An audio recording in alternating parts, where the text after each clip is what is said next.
అంతర్జాతీయ ప్రమాణాలతో తమ డైరీ ద్వారా నెయ్యిని ఉత్పత్తి చేయడం వల్లనే టీటీడీకి సరఫరా చేసే అవకాశం లభించిందన్నారు సంఘం డైరీ చైర్మన్ ధూళిపాళ్ల నరేంద్ర.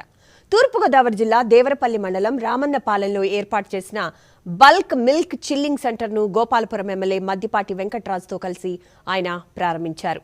టీటీడీకి 5 లక్షల కిలోల నెయ్యిని సరఫరా చేసే అదృష్టాన్ని వెంకటేశ్వర స్వామి తమకు కల్పించాడని ధూళిపాళ్ల నరేంద్ర అన్నారు. రైతుల భాగస్వామ్యంతో నడిచే తమ సంస్థ రైతుల సంక్షేమమే ధ్యేయంగా పనిచేస్తుందన్నారు.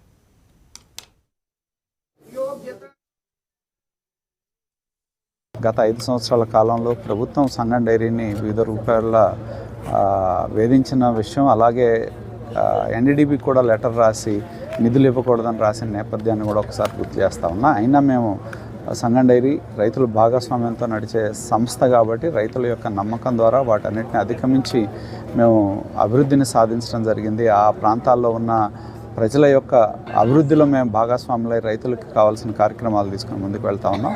ఇవాళ రోజుకి 10 లక్షల లీటర్ల పైబడి పాల సేకరణ వివిధ ప్రాంతాల్లో మేము చేస్తూ, తెలంగాణ ప్రాంతంలో మిర్యాలగూడలో ఒక ప్లాంట్ని ఏర్పాటు చేసి, ఇప్పుడు నాయుడుపేటలో ఒక ప్లాంట్ని ఏర్పాటు చేసే దిశగా మేము ముందుకు వెళ్తా ఉన్నాం.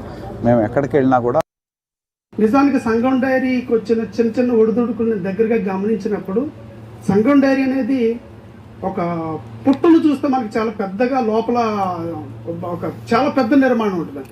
కానీ అతి చిన్న చిన్న చీమలన్నీ, శ్రామిక జీవులుగా ఉన్న చీమలన్నీ కలిసి ఒక సంఘటితం అయ్యి ఒక పెద్ద పుట్టు నిర్మాణం చేస్తారు. మరి అంత పుట్టు ఉన్నప్పుడు విశ్వర్పాల కళ్ళు పడతాయి కదండి. అలా పడ్డప్పటికీ ఆయన పోరాట ధీరత్వం అద్భుతం అని.